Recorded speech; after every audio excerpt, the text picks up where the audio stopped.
Je suis Christophe Diaté, le maire de la commune de Cambrenay-Clermont. Nous sommes un peu moins de 1200 habitants, d'une construction traditionnelle, où on ne pensait pas du tout à autre chose. Finalement, on s'est retrouvé sur un projet complètement différent.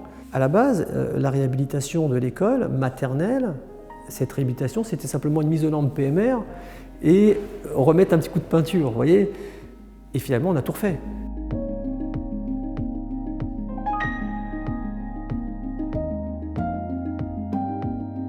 Je suis Xavier Simoneau, architecte, enseignant-chercheur, et je travaille beaucoup sur des bâtiments scolaires, bâtiments communaux. Le point de départ sur le choix, c'est la géographie de cette commune. Des marais, ce sont des zones humides dans lesquelles toute mon enfance, on a été bercé en regardant des peupleraies, des cultures de bois. On avait ici les éléments essentiels pour pouvoir bâtir ce bâtiment et trouver les éléments qui nous permettaient de construire un bâtiment respectant le lieu, avec des matériaux du lieu. Ce n'est pas tout à fait le bois qui a fait changer l'écriture technique, c'est l'utilisation d'un isolant qui s'appelle la paille, qui elle a des modules qui ne sont pas tout à fait normés par rapport au bâtiment et qu'il faut adapter suivant la taille, la dimension du ballot qui peut ressortir derrière la machine.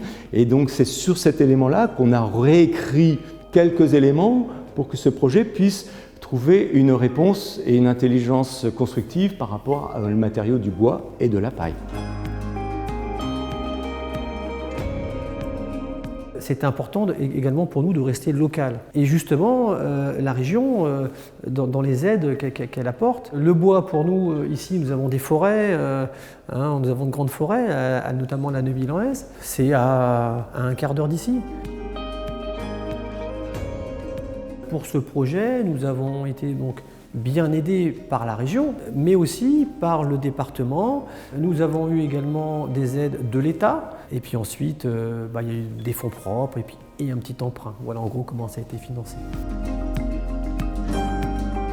On n'aurait jamais cru qu'on serait sur un tel projet finalement, parce que dans une petite commune, on se dit bon là on n'a pas forcément de gros moyens, et puis finalement on peut le faire, à condition d'être bien accompagné, ce qui a été notre cas. Mais quand on a des gens d'expérience, de savoir, c'est important parce que c'est de nous expliquer l'intérêt pour une telle construction.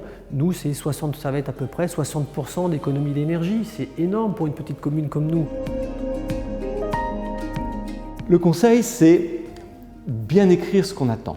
Il faut se laisser la possibilité de faire évoluer le projet. Et donc, bien s'encadrer, bien prendre les éléments.